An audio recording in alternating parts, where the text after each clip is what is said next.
sementara ditutup jalannya Bung Skela. Aduh, ini bakal sulit banget. Russianya bakal coba menggunakan medkit terlebih dahulu sambil bergerak ke arah yang berlawanan. Coba untuk masuk ke dalam zona selanjutnya. Mufasa sudah mulai terlihat. Begitu juga dengan seorang Hans, one on one situation dan harus mengurung diri terlebih dahulu. Russia masih bisa mendapatkan seorang Mufasa di sana. Berhasil di ending.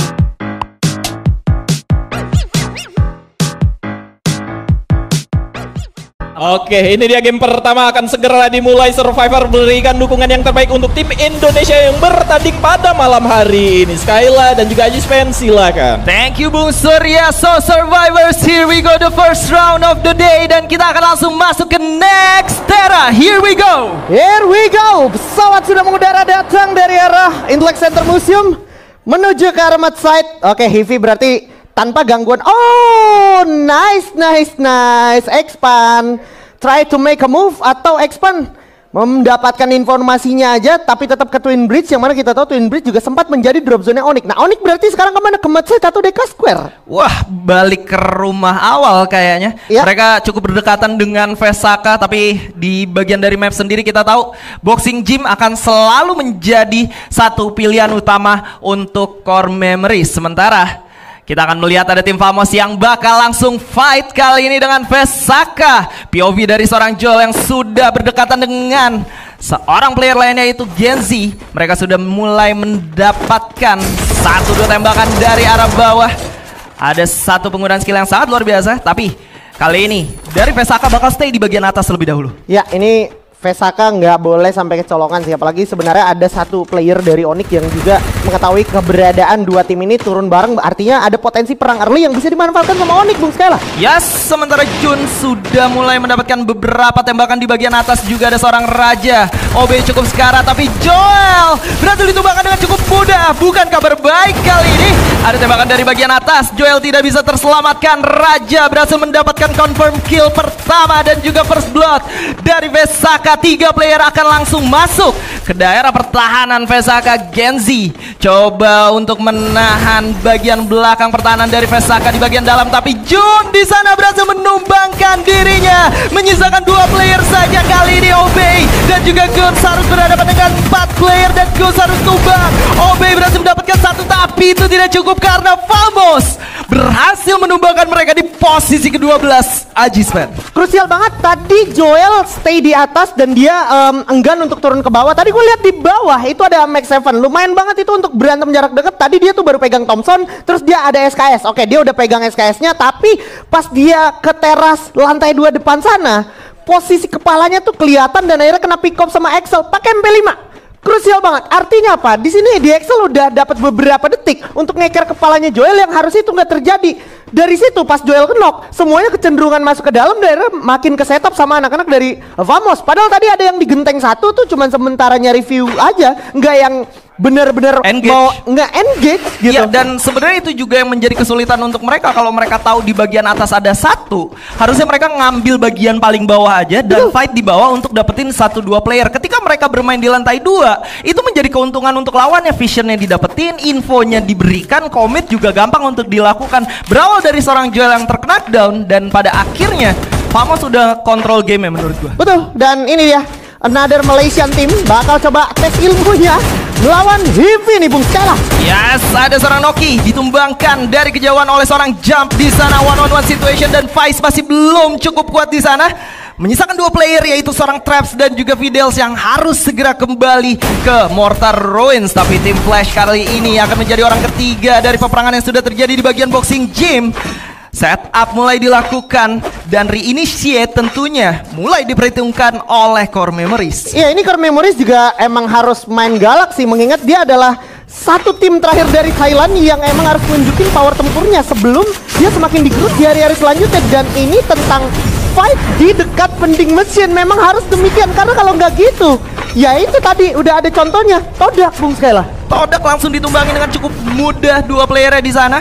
Dan kali ini tim Flash, Zom dan juga ABCD bermain dengan sangat solid. Pasangan yang sangat luar biasa dengan Casey di sana membuat ABCD masih cukup kuat di bagian depan. mencari formula seperti apa untuk melakukan satu defending terhadap core memories yang sedang melakukan permainan sangat agresif. Ya ini suka nggak suka kita udah lihat ya skenario bermain dengan patch baru, bermain dengan pocket market yang nggak ada revivalnya untuk teman. Ini jadi sangat berbeda skenario-nya. Semuanya bener-bener gerak cepat dan lebih cepat lagi. Info sudah sampai sini Bung Skyla. Yes, risk of exposure sudah mengenai seorang Ray di sana. Ray coba untuk membetulkan fast set terlebih dahulu dari kejauhan ada di Excel yang sudah melakukan covering fire. Di bagian dalam ada dua player di sana. Ray dihancurkan glue wall-nya yang sudah di stack di bagian kanan. Masih mencari celah, masih mencari di mana seorang Jun dan juga Zues yang sudah terdeteksi. Kali ini Emgat maju ke bagian paling depan, berhasil menumbangkan satu orang, ternyata tidak. Emgat malah harus terpick off. Tapi untungnya ada Kochel dan juga Ray yang masih bisa memberikan backing fire terhadap seorang Kochel yang sudah tidak bisa diselamatkan. Nampaknya karena rushing dari sebelah kanan langsung dua orang. Ada Zues yang udah mulai terlihat. Ray masih bisa menumbangkan dua player di sana. Seorang Kochel menjadi kunci paling penting dari kemenangan EVOS Divine yang baru saja mereka dapatkan. Raja coba untuk mundur, dikomit oleh Emgat. Terlihat orang dan sudah selesai sampai di sana. And Famos is no more. Famos nomor. Begitu juga dengan Todak dan juga Vesaka Sriwijaya. 3 tim yang harus kanan duluan. Tapi ada wave lain datang. Kebetulan lagi lewat Bung Skyla. Apakah menjadi peluang untuk fight selanjutnya? Ternyata tidak. Dan sedikit mau gue komentarin karena fightnya juga nggak lanjut di sini sambil kasih tembakan peringatan. Pergerakan Emgat tadi beresiko banget karena dua temennya tadi belum yang steady untuk follow up menjadi wingman-nya. Dan untungnya nggak ada upaya gas lanjutan dari anak-anak Famos. Kalau itu dilanjutin sama Famos, itu wipe out sih. Itu wipe out EVOS sih, sumpah.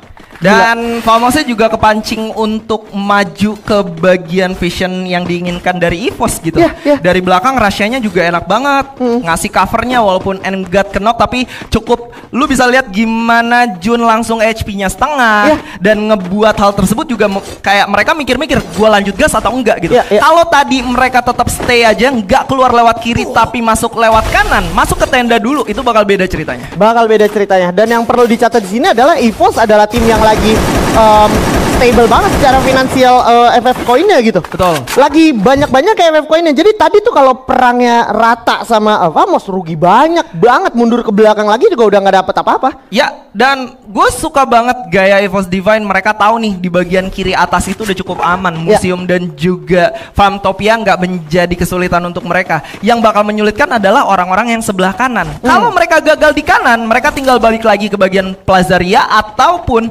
Gravelabs untuk melakukan reset gitu kan. Jadi concern mereka adalah beresin kanan. Kalau di kanan gagal, kita bisa masuk lewat kiri. Betul. Dan apa yang lagi mau coba dilakukan sama EVOS Divine adalah tadi udah selesai satu wave dan dia bakal coba mainin angle paling ujung zona sambil deket-deket slow zone dengan catatan dia tahu betul berarti di sini musuhnya udah tinggal kurang lebih satu tim aja karena tadi dia udah lihat tim yang dari tengah juga udah jalan mendekat ke zona selanjutnya dan kecenderungan zona selanjutnya ada di sekitar DK Square dan juga Madside bersama Boxing Gym. Pasti penumpukan bakal ada di sana. Kalau EVOS stay bermain di kanan pinggir sini, EVOS harus aman.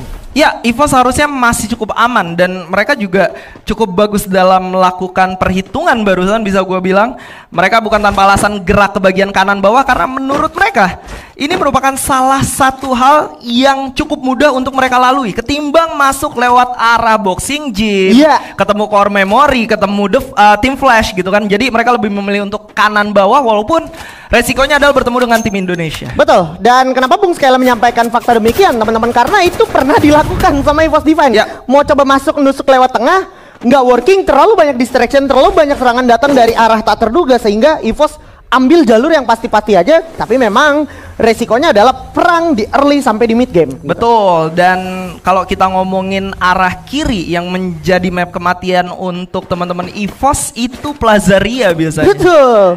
Selalu di sana mereka di cut off dan selesai dan mereka belajar dari pengalaman, mereka langsung move.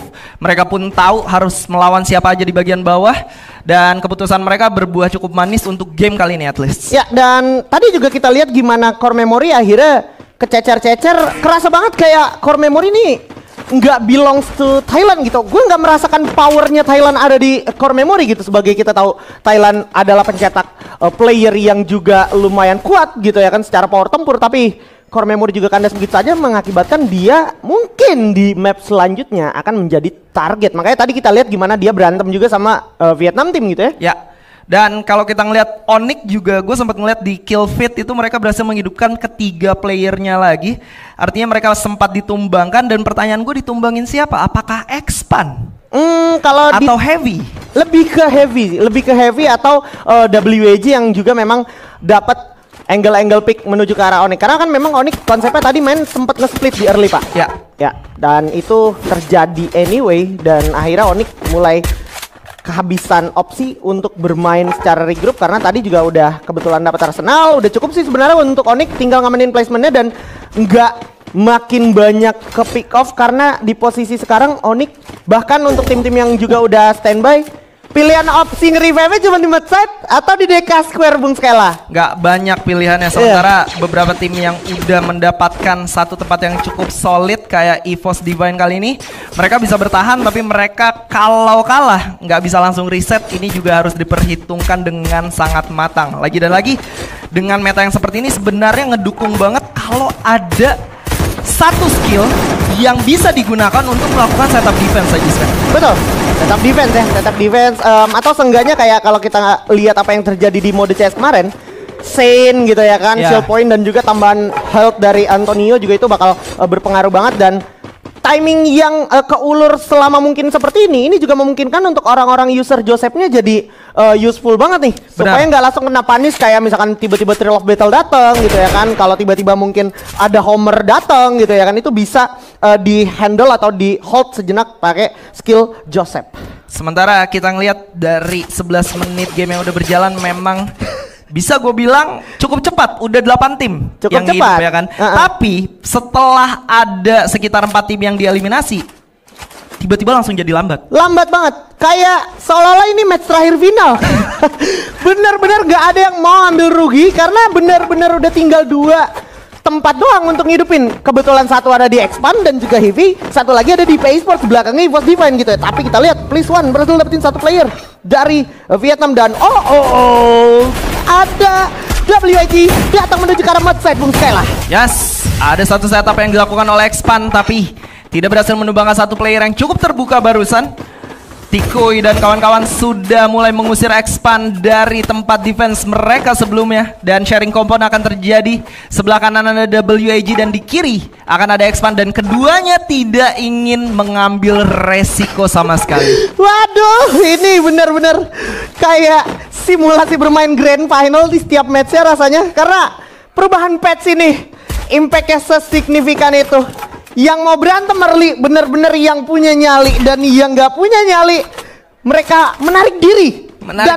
Mereka benar-benar menghindari siapapun yang kemungkinan bakal mereka jumpai di jalur yang biasa mereka lalui. Meta seperti ini tentunya menguntungkan tim-tim Brazil aja. Iya betul. Sangat-sangat menguntungkan mereka bermain defensif, bermain dengan stick 4 orang, tidak keluar dari compound, dan tentunya tim dari SEA akan dituntut untuk belajar dan juga beradaptasi dengan sangat cepat mengingat sebentar lagi udah mau FFWS Global juga gitu. Betul, gak kerasa ini udah tengah tahun 2025 loh guys. Dan FFWS Global nanti, Global Finals itu November ada di Indonesia. Dan selain kalau kita ngomongin revival yang gak ada lagi di Pocket Market, itu juga sebenarnya di patch kali ini lumayan nguntungin untuk sniper user kayak terutama yang skillnya tuh kombinasinya kayak X-Bor tadi. Ada Rafael ya, terus juga ada Maronya, itu bener-bener jadi efektif banget. Tapi kita lihat akankah perang yang akan terjadi saat lagi bakal efektif untuk EVOS Divine, Bung Skela? Ya, setup dilakukan. Kali ini akan menjamu PA Sports. Kocel udah cukup sekarang dan Kocel harus terpick off di bagian atas. Untungnya masih ada Gluol yang masih bisa menyelamatkan dirinya di sana. Ray berhasil menghidupkan Kocel kembali, tapi di lain sisi God of Wolf juga melakukan fight dengan Onyx dan MGAT maju ke bagian pertahanan lawannya di sana melawan 2 orang sekaligus, tapi sayangnya tidak bisa bertahan lebih lama lagi. Untungnya seorang Ray berhasil mendapatkan Enkang di sana. masih mencari di mana Loda berada. Satu orang yang tersisa yaitu seorang Nero masih coba bertahan di balik glue wall yang sudah mulai terkikis oleh zona kali ini. Sudah mulai terlihat berhasil ditumbangkan dan P-Sports harus tumbang di posisi ke-8. Such a good start for EVOS Divine. Such a good start. EVOS Divine udah dapetin 9 poin eliminasi dan sayang banget Oni Karuskanus di peringkat ke-7, 6 tim tersisa dan Rasya mencetak angka selanjutnya. Seperti yang gue bilang, dapetin belasan poin per game itu udah bare minimum kalau lu mau masuk top 6. Dan EVOS udah checklist di game pertamanya, ditambah Rasya mencetak angka genap ke-10-nya untuk EVOS. Tapi sayangnya ada launchpad yang salah tujuannya. Waduh, masuk ke daerah pertahanan dari tim Heavy kali ini membuat EVOS sedikit kesulitan. Akan berhadapan dengan dua tim sekaligus di sebelah kiri dan kanannya. Tapi Heavy sudah mulai ditembakin dari sisi sebelah kiri juga. WAG akan fight dengan Expand. Afik coba keluar dari perihnya. Serangan yang coba ditujukan dari WAG, sementara EVOS kali ini masih coba bertahan. Ada mini launchpad yang digunakan kembali untuk mundur karena ternyata zonanya akan bergerak ke arah yang berlawanan Ajisman. Wah, what the game. Tiba-tiba Dewi Fortuna berpihak kepada EVOS Divine. Dan perlu diingat tadi, untuk kali keduanya Aimgad sebenarnya udah membuka dengan sangat baik, tapi follow up dari temannya agak sedikit miss. Padahal 3 orang dari P-Sports kena Trail of Battle, kena 1, 2, 4 Aimgad, dan itu harus bisa dimanfaatkan semaksimal mungkin. Tapi memang posisinya tadi Rasya di atas lagi ngehandle POV yang dari Medset, Bung Skylar. Benar, dan ada satu penggunaan Skylar juga yang connect langsung hancur 2 glue wall yang udah diciptakan oleh Aimgad gitu. Iya, betul, betul. Dan ini dia detik-detik di mana sisa tim yang ada akan segera bergerak menuju ke arah drop zone ataupun drop area dari EVOS Defense setelah menggunakan launchpadnya. God of War kelihatan di samping juga ada Kabi siap dengan pelontar, mungkin akan ngekir menuju ke arah God of War, Bung Skylar. Seharusnya, tapi kali ini God of War juga akan dikomit oleh tim Heavy. Mufasa masuk ke daerah pertahanan lawannya. Berhasil mendapatkan 1 player di sana. Hans sudah mulai terjatuh, tapi Yan Bin masih bertahan. Yan Bin masih coba untuk bergerak ke bagian dalam. Ada seorang One yang ternyata masih bisa di pick off kali ini, membuat tim Heavy hanya menyisakan 3 player saja dan EVOS masih cukup bisa diandalkan dari jarak jauh seorang Rasya. Mufasa coba untuk kabur ke arah yang berlawanan. Hans sudah mulai terlihat di sana. Kabi coba mendekat dari sisi sebelah kiri. Rasya sudah mengetahui 1 player di bagian depan memegang granatnya. Dihujani peluru dari bagian atas tentunya menjadi satu kesulitan untuk tim Heavy.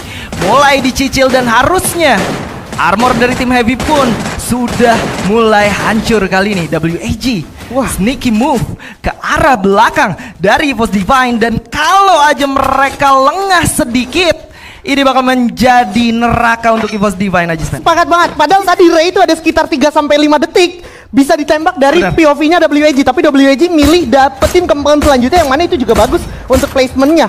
Kalau aja tadi Ray keculik, selesai sih. EVOS bakal abis, terus juga komponen EVOS bakal dapetin sama Heavy, habis itu WAG perang sama Heavy. Betul, itu skenario kalau sekiranya tadi pick off dari WAG lebih berani lagi ya. Iya, tapi kita lihat aja saat lagi siapa yang mulai move. Tikoy loncat ke sana dan Kapi berhasil dapatkan sama Rasya, Bung Sela. Rasya masih bisa diandalkan lagi dan lagi, tapi komit dari seorang Heavy.